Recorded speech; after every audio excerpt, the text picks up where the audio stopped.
Hey, welcome back to Weekly Housing Market. My name is Shawn, and today I'm going to share where to find the below market mortgage rate and some free money that are assistance program by states, cities.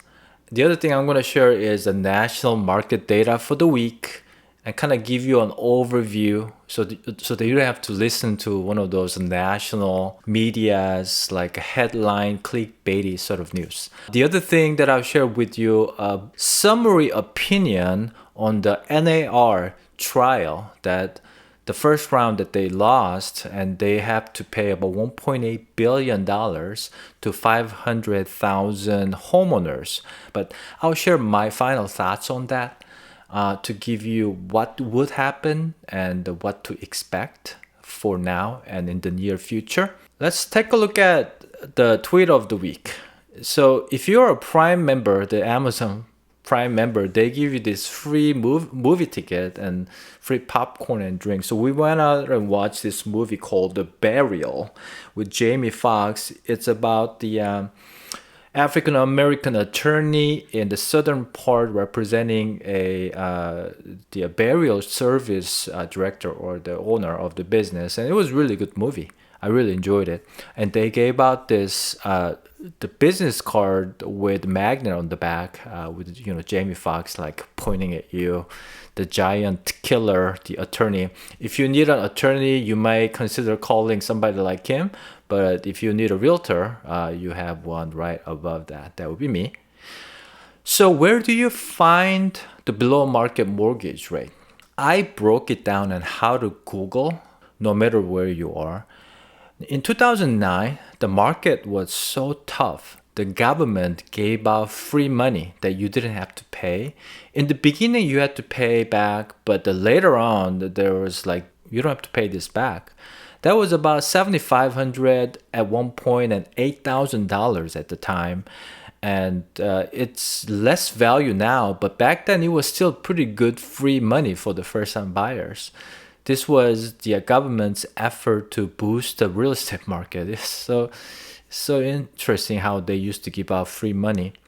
Well, they gave out free money for the pandemic too. But so here's one quick, simple way to search those below market rate. You basically Google. This seems very dumb to even say this, but you'll be surprised to find some of these programs that are hiding.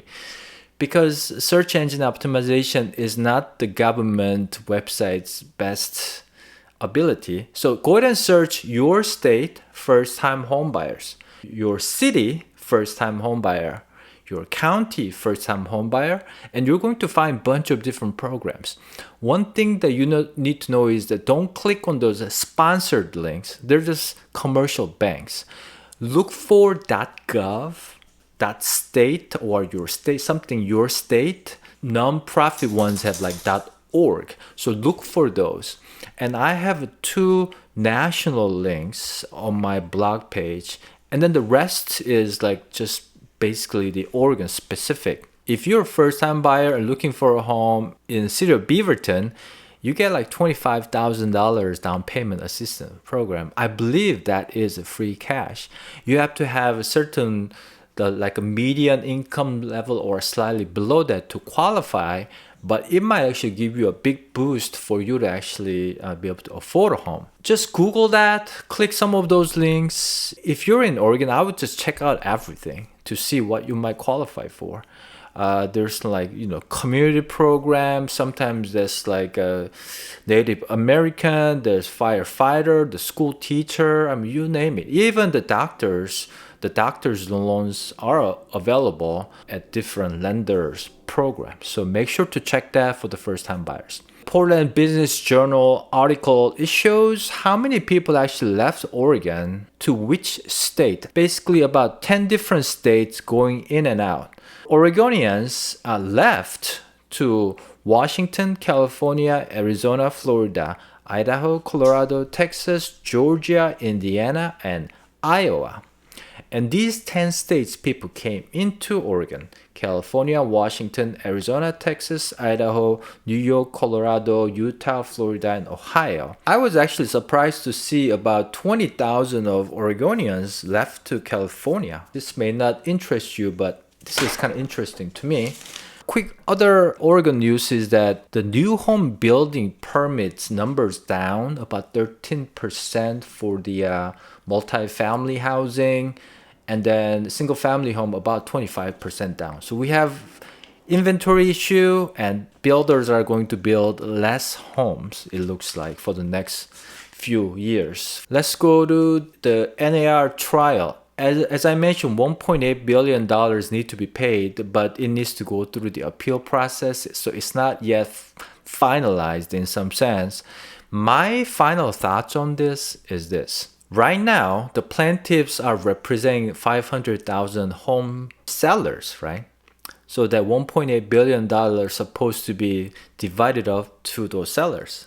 $1.8 billion should go to the buyers, in my opinion, because buyer's purchase price went into seller's proceed, and seller divided that up to the listing agent fee and buyer's agent fee.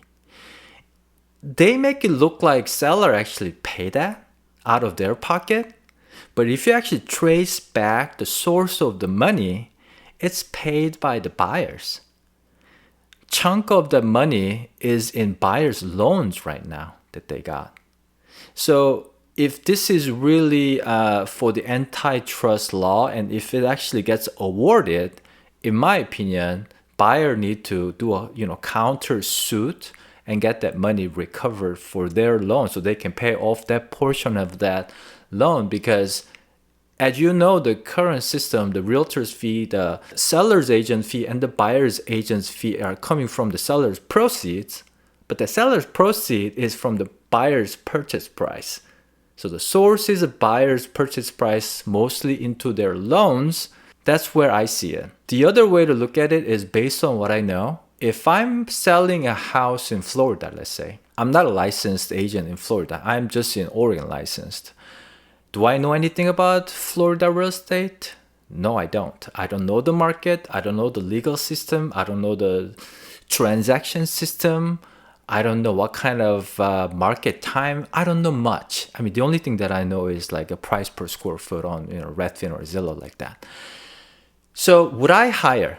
My ultimate question, whether the current system is faulty or not, based on what I know, it's not faulty. And in my opinion, those sellers did not pay unfairly. They knew what they were paying. And they could have done for sale by owner. They didn't have to hire a listing agent. The plaintiffs saying that they're like blindsided, they're like cheated. In my opinion, no. Because in my case, if I'm hypothetically selling a hypothetical property in Florida, I would hire, definitely 100%, I'll hire a listing agent in that market.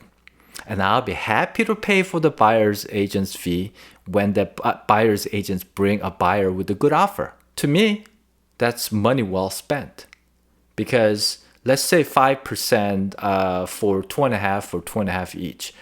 I believe my listing agent that I'm going to hire, and I believe the buyer's agent who's going to bring a buyer with a good offer, their work is well worth it, that I'm confident that I'll be making more than the 2.5% or 2.7% my listing agent is going to charge me on the purchase price that comes from the buyer's offer to have a smooth transaction. And ultimately, I don't want to get sued after I sell my home.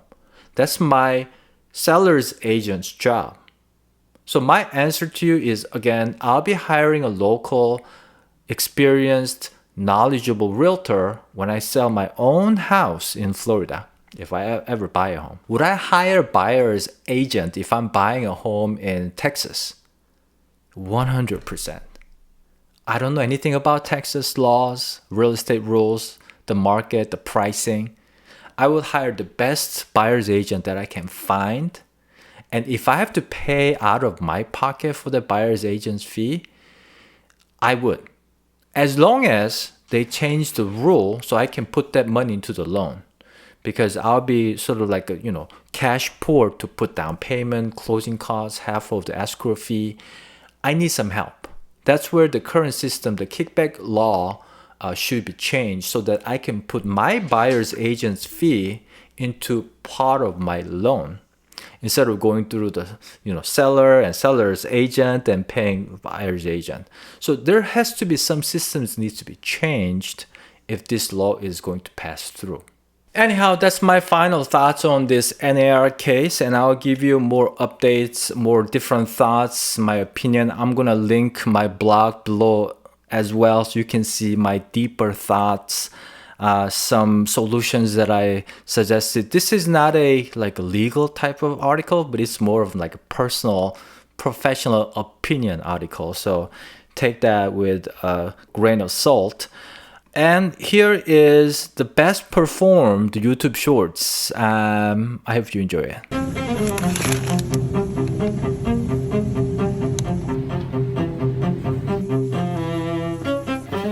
Thanks again for visiting Weekly Housing Market. And if you enjoyed it, please hit the like button and subscribe. And I'll see you next week. Have a great week, guys.